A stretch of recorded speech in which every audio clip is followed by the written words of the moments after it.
It was a cool spring morning in a quiet town in West Virginia when the rumble of Harley-Davidsons broke the silence. The Iron Sons Biker Club, leather-clad, bearded, and loud, pulled into the parking lot of the local VFW hall. Their leader, Bear, a grizzled ex-con with arms like tree trunks and a heart buried deep under years of loss, led the pack. Inside, 3 Marines sat around a metal table, all wounded in combat, all trying to figure out what life meant without the battlefield.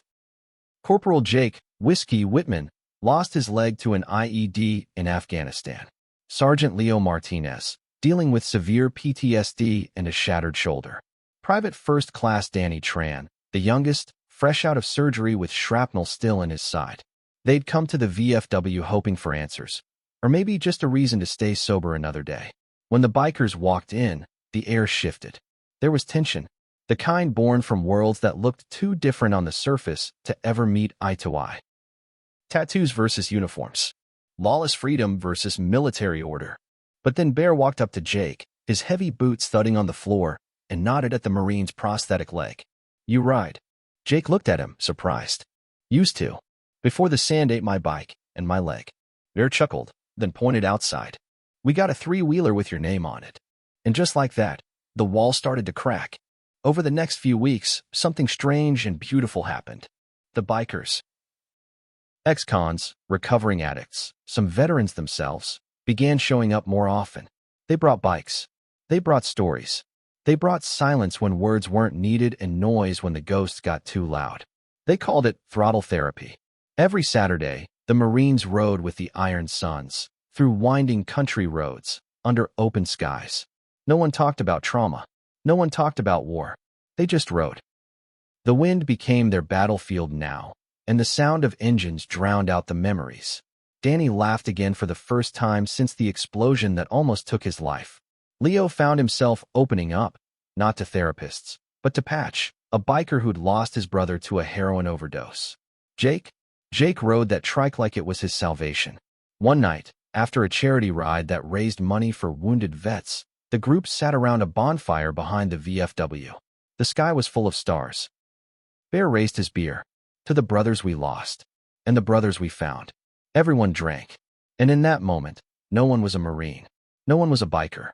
They were just men who'd seen too much, and found in each other something they didn't even know they needed. Brotherhood. The real kind.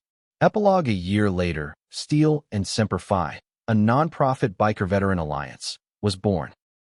They rebuilt bikes for wounded warriors, held road rallies for PTSD awareness, and proved that healing doesn't always wear a white coat.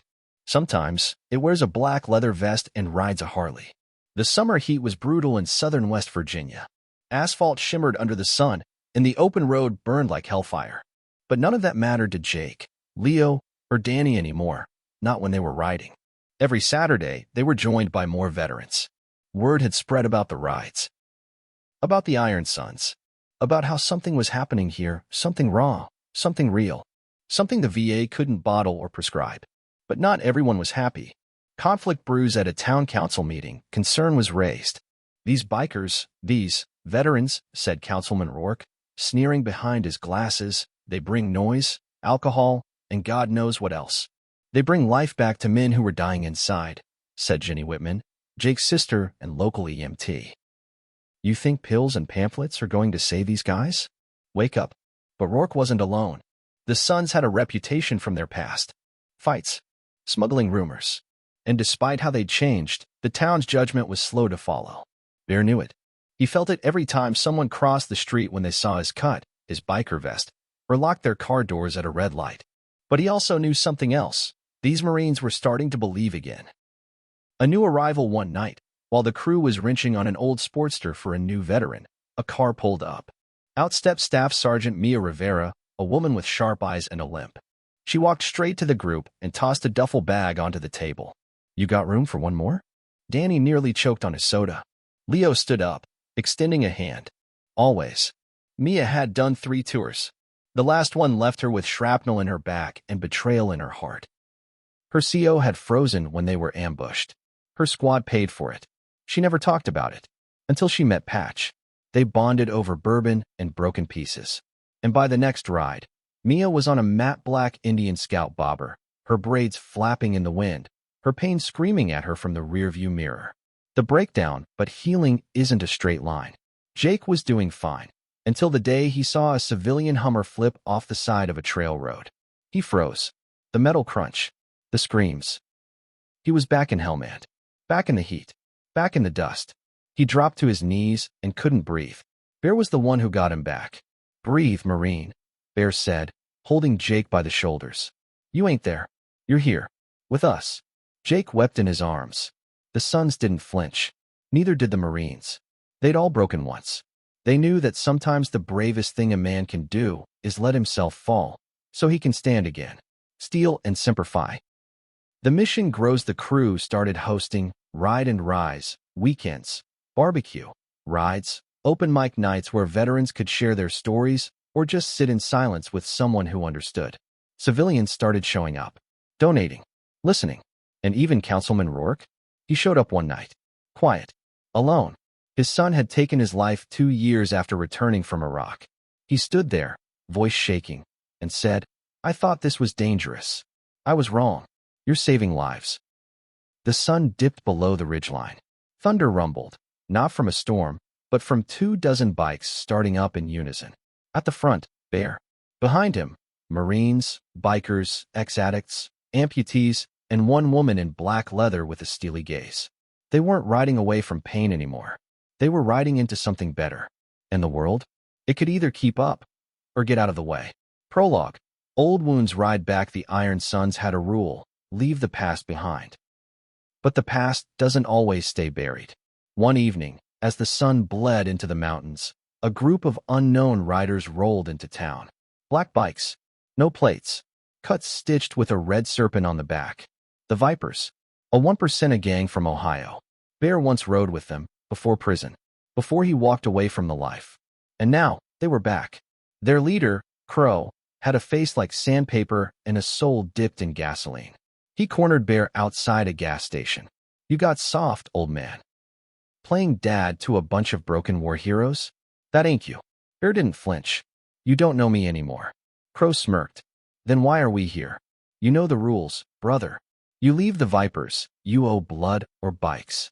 Tension in the ranks. Bear didn't tell the others at first. Thought he could handle it alone. But secrets don't stay buried long among warriors.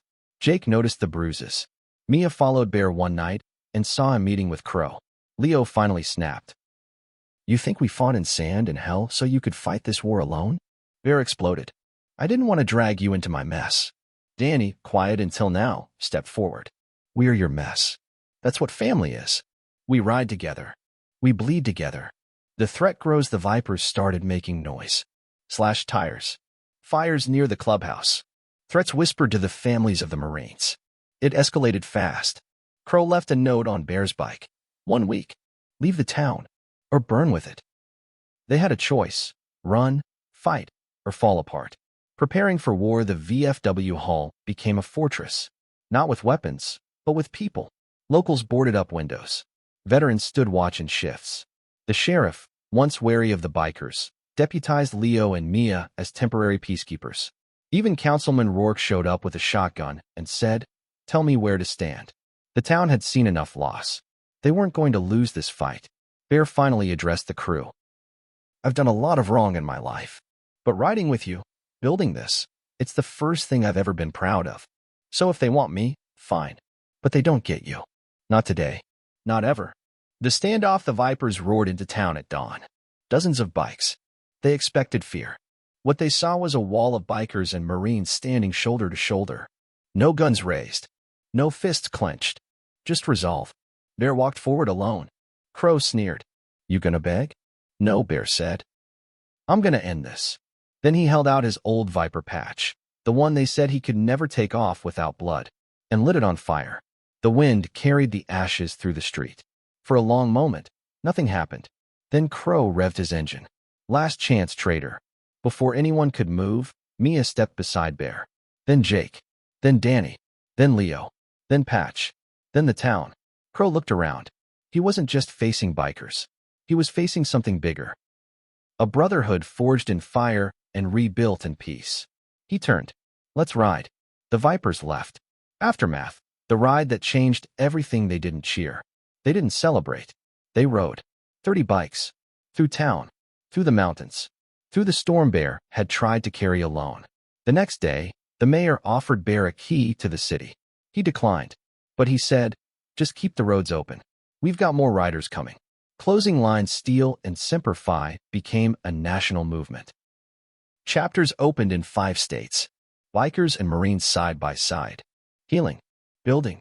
Riding. Because sometimes the road doesn't lead away from war. Sometimes it leads home.